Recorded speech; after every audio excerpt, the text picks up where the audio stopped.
Mobsby, our diocesan community missioner, if I might interview him. His experience in ministry and lately his own personal experience is really of interest to us.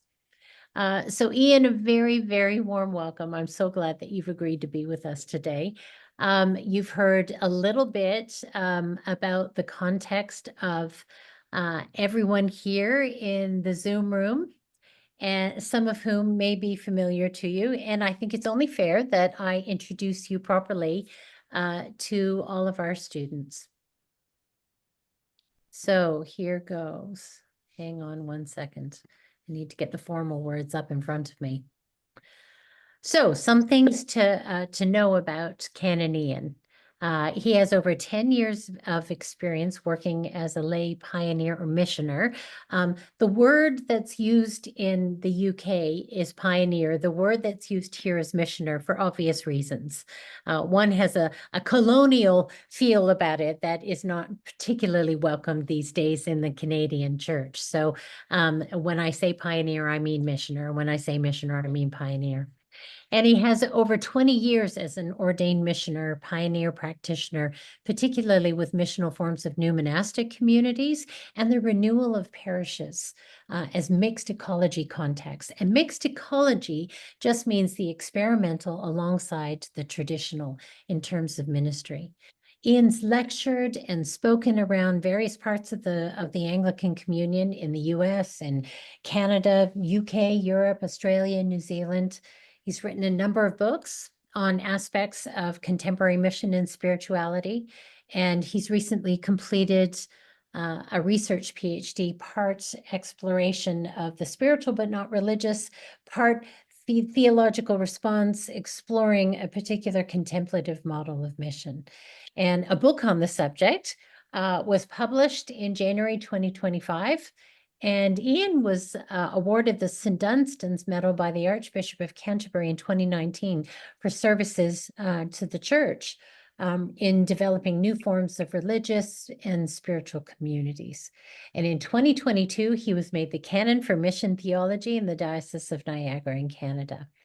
And we were so blessed that Ian moved to Canada in 2023 to become the community missioner, working directly with me to develop mission and missional communities.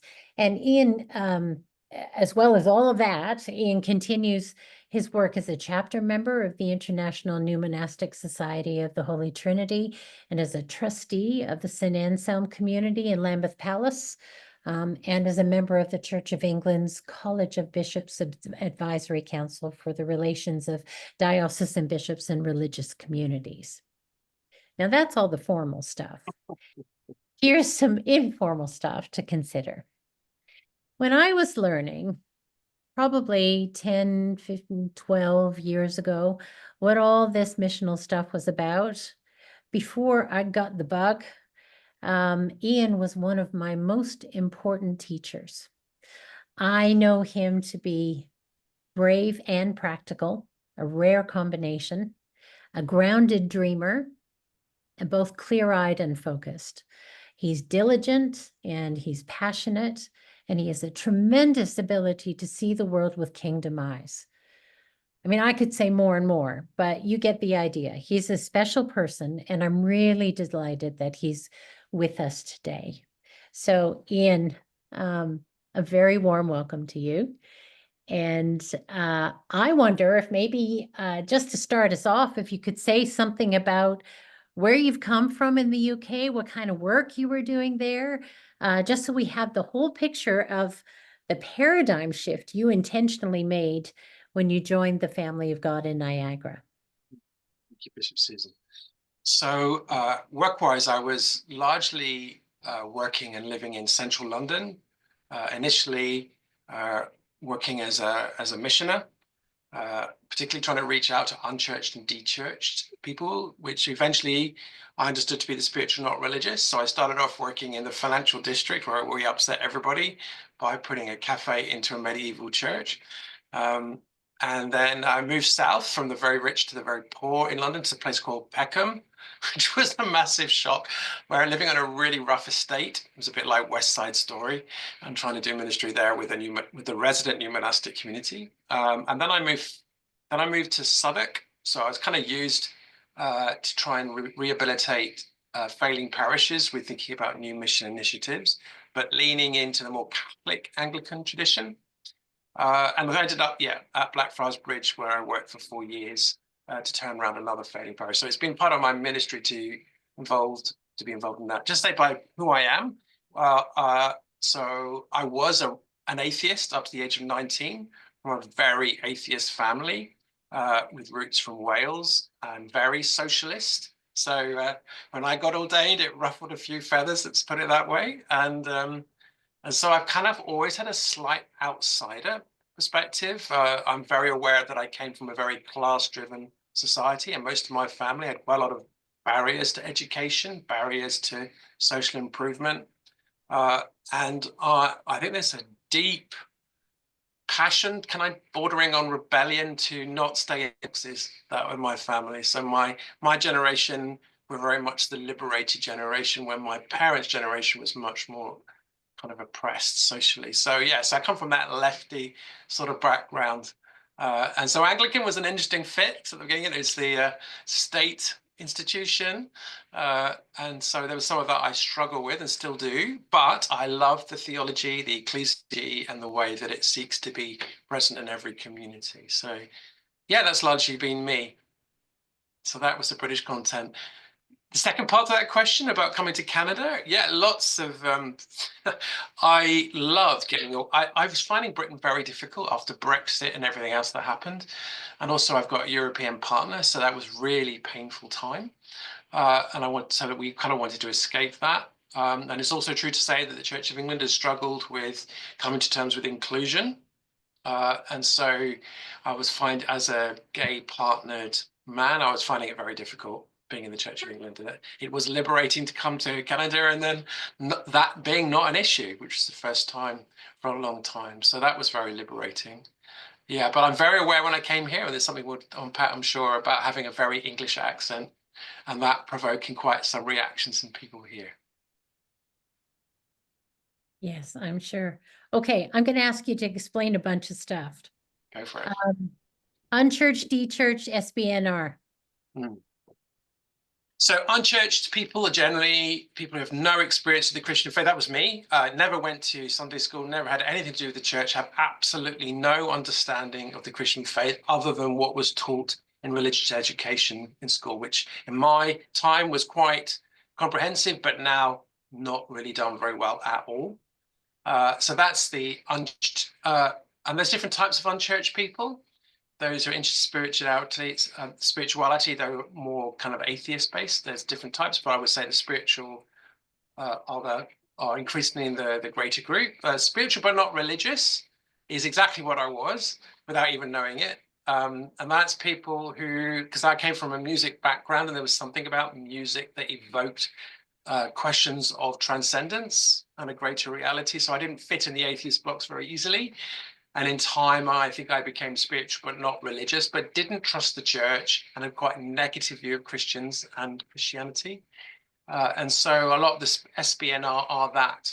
And I would want to argue now that increasingly with lots of cultural change across the Western world, there are increasing numbers of spiritual, not religious people everywhere, even in Canada. Mm-hmm. Maybe especially in Canada. Right. Dechurched. So dechurched are people who've left church. I think there was two main reasons from research I read. One of them had some sort of deconstruction or bust up with church leaders, where they found the world outside and the world in church is very different, and set up a dualism, so they left. So that was kind of a negative experience. Other people just fell out of church because of the complexity of modern life. That many people having to work on Sundays, struggling economically just to get by. So de-church can either be those who just fell out of church because life just got difficult, or that they had some sort of anachronistic experience. Mm-hmm. Okay, thanks. Okay, so you said a little bit about the shift in personal terms. I'm going to ask you to be quite detailed now. Who and what did you come to here? What did you find? This is not a career limiting question, okay? How did you find the diocese? What was it like? How did you find the people? What was the difference? I remember the first day very starkly when we both moved here, because I moved to London where you literally didn't talk to anybody or know anybody, even your neighbors. And literally, as soon as we walked on the street, people saying good morning, how are you, and smiling. First of all, we thought, oh God, they're obviously quite eccentric, and then realized everybody was doing it. And so I thought, oh my gosh, there's got people here have social skills. So that was a whole new experience. So there was something about people were friendly. So I found that really inviting. I've got great neighbors where I live, and I thought that's a whole new experience. And I think there's something really beautiful about Canada in that way, that there's deep hospitality and kindness. And I missed that kind of kindness for a long time. So that was from day one. Uh, Working in the office here, I thoroughly love.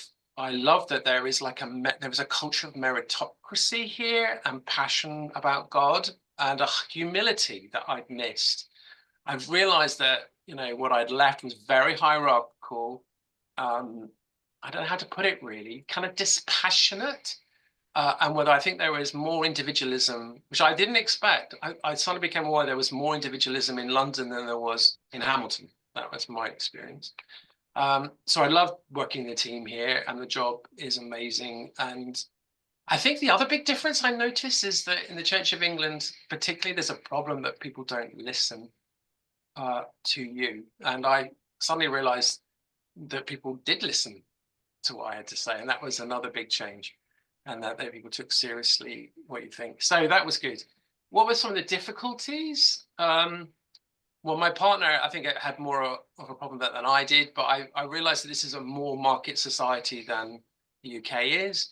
Mm. And there's a lot of, I was quite shocked at some of the employment rights and human rights here are very different. So my partner remains on a by hours contract that's illegal in the UK, where he has no healthcare and no annual leave, and on a very low rate, because the employer was allowed to not take into account their previous experience from Europe, which is also illegal. So I became very aware that Europe, partly because of all the wars and everything that's happened, there's a much greater focus on human rights than here. So that was the big difference. I think the other difference, even though it was in London, was the acute crisis of mental illness, homelessness, and addiction. And I was quite shocked at the openness of taking quite Class A drugs quite openly on the street. So that was a big shock to me. And the fact that Hamilton, which is where my home is, I can particularly perceive that crisis. There are crises in London too, but it's not as acute as here. Mm-hmm.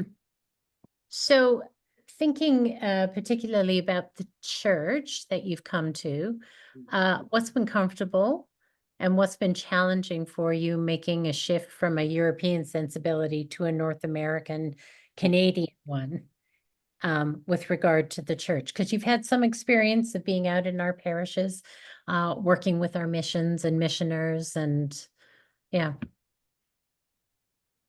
Yeah. So things that I found comfortable. So there's something of a recognizably shared story about what churches are about. So I think the Anglican Church of Canada is, from my experience, closer to the Church of England than the Episcopal Church of the United States, which feels very different. So that was very familiar. So there was a shared language, recognizable liturgies. Um, I really liked that meritocracy that I was talking about earlier, and the kind of trying to attempt to include people rather than just Father knows best, which is a really prevalent way of doing church in England. There was that sense of greater participation that I really liked. The other thing I really liked about Canadian church and its reality is more post-Christendom than the Church of England. Yeah, so it's had to face up to the reality of the world. And the other thing I liked about the churches I've experienced here was the relationality. A bit like I said about the neighbours, there is the importance of good relationships in church was very, very clear. and I really like that. And so that sense of generosity, kindness was much more. I mean, honestly, in London, you probably could collapse on the middle of on my street and no one would notice for a week. That was how it felt in comparison to here, which was much more generous. I felt. I do think I've experienced the churches with an acute sense of struggle here.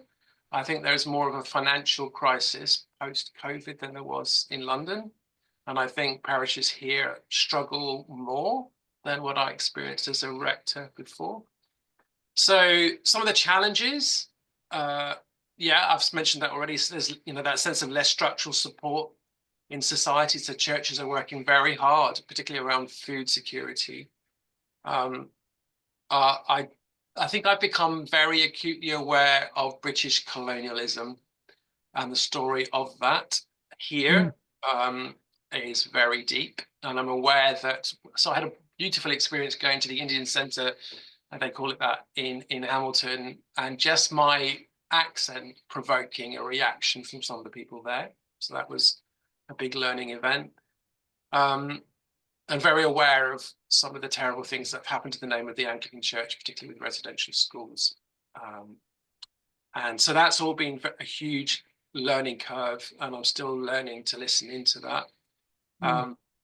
What I find fascinating with that, though, you see, is that sometimes there's an assumption that I've come from privileged. Well, my family have not had privilege, so I'm just aware that sometimes there are stereotypes by the way I speak. So anyway, so that was a really big learning curve for me. I'll bet. Yes. I loved adapting to a less hierarchical church, but where there is a good leadership. And one of the reasons why I'm here is because of Bishop Susan, who is one of the best bishops in the world. And I'll get shot for saying that, but it's true. And so one of my discomforts are sometimes I'm very cautious now about my accent, because in some places in the diocese, it's a love-in with that Englishness. But in some parts, there's a big reaction to it, which I understand coming from a more anti-colonialist perspective. But the irony with someone who's been gay and had a lot of prejudice and had quite a difficult time to break through to do what I do now, it's taken a lifetime for me to break through. There's a lot of us. Yes, sometimes people make assumptions about you that are not accurate by the way I speak. You just identified several layers of privilege, not privilege, overarching like meta narratives that you see that perhaps I think we could agree with, but might find it difficult to articulate in quite the same way. That's the benefit of being someone who is still sees through new eyes, right? And notices difference. Okay, so what I'm trying to elicit through all of these questions, folks, is the difference in culture and how Ian has been parsing that, because in some ways it's a different language, it's different culture. And as I said in my introductory remarks for the whole course, we can't help but mediate our faith and even the way we read scripture, except through culture and through our own persons. And so it's really, I think, very important to understand what our own narratives are, what our own culture is, to be aware of those things so that we can interrogate them and maybe change them if they need to be changed, or embrace them and use it as a conduit, a really successful way to speak about our faith. So like Joan says, how do I speak about my faith so that the people who I've known for 54 years will be open and accepting? And I think some of that has to do with parsing the culture that you're in, like the fish describing the water. So I'm going to carry on with Ian for a few more minutes and drill down on, how understanding some of this might help us preach. So Ian, your study has been, your PhD work in particular has been spiritual but not religious in the UK. I wonder if you can say a few more words about that so that we can understand exactly what you've been looking at? And then maybe, and I can ask these questions again if you forget, but do you find many differences in how that community shows up here? And what are those differences? Question. So, yeah, so the spiritual, not religious, I think uh, have come into existence since the 1980s in quite a large fashion. And these are people, I think, that are breaking down the old system where it used to be religion versus atheism in a kind of what sometimes is called a post-secular context, where we see lots of new spiritual seekers, and spiritual but not religious are part of that. So these tend to be driven by other people who are carrying wounds from just how complicated life is, struggling with mental illness, addiction as a consequence of the uncertainty and difficulty and complexity of modern life with information technology thrown at you and all the rest of it. So the people are looking for a deeper truth. Yeah, they're looking at significance and meaning. Um, uh, and I think there's a real hunger for belonging to a spiritual community in response to the individualism of a market society. I think another big one with the spiritual, not religious, is deep hunger for transformation and authenticity. So there's a sense almost like they're consuming, almost like spiritual pilgrims, desperately looking for meaning because there's a perception that something is wrong. Yeah, and I think both in the in the United Kingdom and here, there's a deep sense the way that we live is not sustainable, and it's profoundly dehumanizing, and there's got to be more to life than this. It's the big question people hold. Some of the similarities with all of that. And the other big thing to say, a lot of spiritual, not religious, are really interested in Christian prayer practices and things like silent meditation and Benedictine, Franciscan, and Ignatian, and all of that. But use it for their own spiritual journey, not because they believe in Christianity. Yeah, so that's a really important thing to say. So some of the differences. What was so interesting is I think there was a residual awareness of more monastic spirituality in the UK. And there's a hunger for some of that. So there was like loads of TV programs called The Monastery, like real-time TVs, where they literally placed people in a monastery as part of a spiritual experience. And it was like millions of people in the UK watched that. They tried it in North America and it was a disaster, the same program. So that's really interesting. I think here, although I think it's emerging in the UK as well, is a deeper distrust of church institutions. And I think that's because of the ravages of more fundamentalist expressions of Christianity, the church here, than in the UK. So I think there's a palpable dislike of Roman Catholicism and more Reformed traditions. And and that most people I meet have no idea what Anglican is. That's what I find fascinating. It's like in the UK, Anglican is seen as the established church, where here it's like, what is Anglican? That's been my big difference. Yeah. Yeah. So I think that's largely it. But what I do see is a deep spiritual hunger who are desperately looking and assume that Christianities and the church have nothing to offer their spiritual questing. Mm. So do you think there's a difference in what the gospel means between these communities? This was such a big question, and I think there is and there isn't. All right, so there's a universality of Jesus. There's a universality of kind of access and about the idea of liberation and freedom and truth, which I think pervades all cultures.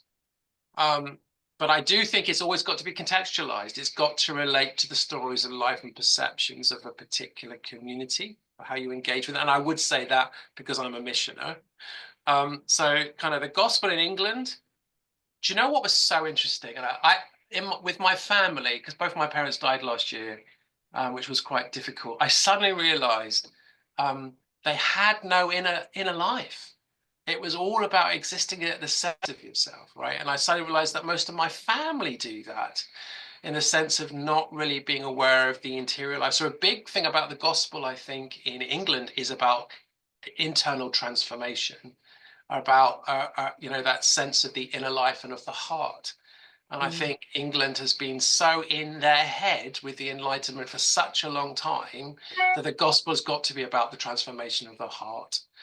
And the gospel then also starting with, you know, facing depression, facing addiction, facing all that stuff in a big way. And I think that's a big area personally that I think that England, there is a mental health crisis in the UK because of this lack of awareness of the interior life. And I think we see deep amounts of bereavement and wounding as a starting place for discovering the gospel. So I think there's a big part there. In Canada, uh, uh, I think there's been a need to focus on a more grounded eco-spirituality that relates to Indigenous spirituality here. So there's something about the contextualization of that, moving away from guilt. I feel, you know, there's a palpable sense of guilt about the neglect of Indigenous people here. And what does that mean in terms of the gospel? There's a way of, I think the big question that keeps coming up is very interesting because I have this wonderful little group that I help lead, which is a silent meditation group on a Thursday, and we keep asking questions about who is this Jesus from a Canadian context. We keep seeing a you know, a Western guy, but how does that relate to me in the reality of Canada? So that's really interesting. I do think there's deep problems with unequal society. So the kingdom of God as that leveling bottom-up idea of reordering society is really critical, particularly in a culture and a world now where what is it, 2% owning 98% of the resources? So there's something about the gospel speaking into that. I'm very aware there's a deep sense of hopelessness here. And I see that in lots of different places. And so how do we open up Christ and the gospel and even church as a place of hope, of trust, of building community? And finally, I think I'd want to say about the gospel, I think it's really interesting what happens in traffic lights in this country. I've seen so many rows between people in cars here, and they get out and they really go for it. And I just think there's something about that naming, there's like a simmering anger just below the surface for many people. I think that names it really well. And so there's something about that people are, you know, are really struggling, I think.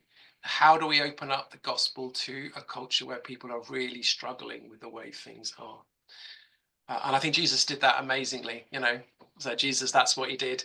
How do we engage as Jesus did? Mm-hmm.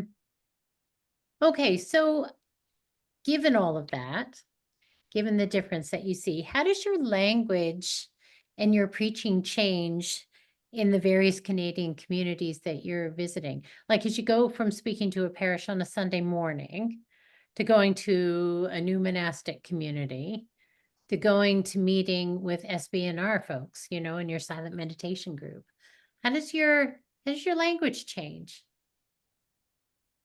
Profoundly. So there's something about listening and reading a room before you open your mouth. I'm very aware of that. I think the one big one is in the UK and England, there's a huge formality way that you preach. Right? It's very formal. Where here, I think there has to be deeply informal. And your preaching needs to reveal something of who you are, I think, here, right? You're not just engaging with concepts. They want to hear something of you and your struggles with faith, how are you transformed by the stuff that you're talking about? It can't just be abstract. I think here it has to be deeply passionate and rooted in who you are. And that's not easy sometimes because you don't want to overshare, but you do want to be real. And I think also the way that people speak. So the new monastic context, it tends to be more contemplative, so quite metaphorical in the way that people understand God and this searching for God. So I talk in language which is more spiritual than religious sometimes. With the spiritual, not religious, I'm aware that it's about story. I cannot preach with people in that context yet, because some of them, they're not all yet Christian. And so there's something about engaging in story and dialogue as a way of engaging with preaching the gospel. So there it's about saying, I hear your experience. This is my experience defined by Christian theology and spirituality and tradition. So that's very, very different way of communicating. And one of the things I think I'm really holding on to here is how things like godly play. I know we talk about godly play as a way of engaging with children, but actually I found that to be incredibly useful engaging with unchurched families. This storytelling, engaging with open questions, all of that deeply, and engaging with creativity, all of that was very helpful. So yeah, so I think a lot there. Also, the need for conciseness here, and not to waffle and not to go around in circles. People really is a short there. I thought it was a short attention span in the UK. I think it's even shorter here. I'm aware that you've got to take people with you here more, and you need to watch and engage what's happening as you engage with what you're saying. So I think it requires much more intentionality. Uh, Attention where people are in what you're saying, and not just to get through what you wanted to say, but thinking about the impact of it with people here. And I'm acutely that's it. Bishop Susan does that really, really well, and I'm learning how to do that here, because preaching here is very different. Isn't that interesting? I don't think I was expecting you to say that there was such a big difference. But you know, the thing that I'm really hearing loud and clear from you, Ian, is that relationality is the basis of all of it. Yeah. And, Yes. you know, if I had one word for you guys to take away, it would be that relationality, because that's what we're doing, right? We're trying to figure out who's in front of us. What language are they speaking? What are the real questions they're asking? Not the ones we want them to ask, not the ones we tell them to ask, but actually where are they really sitting in this journey of faith? And how can we meet them there, right? And you know, what we haven't said, and I should say far more, is that we can do all we like, but we need a willing partner in the Holy Spirit here for the magic to happen, right? And for folks to kind of what do my kids say? For people to pick up what we're laying down. Yeah. Gary, did you get that bit about godly play? I was thinking about you when Ian was saying that. That might be something you were talking about, you know, hoping and praying for real engagement while preaching was happening. And, you know, that might be something to think about. Yeah. Yeah, for sure. For Yeah, sure. It made a lot of sense. really interesting. So Ian, you know, you're engaged in this work. You're like right in the middle of it. And it has been your bread and butter forever as well. But you're in it in a new way because you yourself are having to figure out, you know, the work of enculturation.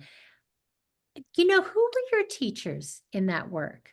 What are the tools and the experience that you've invoked for this work? Yeah, another big question. So I think in terms of practicals, I think there were 4 things that I hold on to that I think are really critical about enculturation that I try to be disciplined about. Those 4. So the first is about adaptation. You know, constantly thinking about, you know, being acutely aware not to do churchy language when you're engaging with particular contexts. And you only know that by knowing your neighborhoods, ladies and gentlemen. So we need to get out of our church buildings and actually engage with actually what's going on in particular context, and then be attentive to the language that's used there. So adaptation, so using of art, symbol, often have used music sometimes, or even video clips and things if it's appropriate as metaphor that engage with different. So something about adaptation. My favorite thing I've ever used is I've used you probably won't know it, but there's a you might do. There's a Pablo Picasso did a piece of art which is called The Three Dances. It's a beautiful image, and I've often used that to try and talk about the Trinity, for example. So using art and creativity to help open up theology is really helpful. So that's adaptation.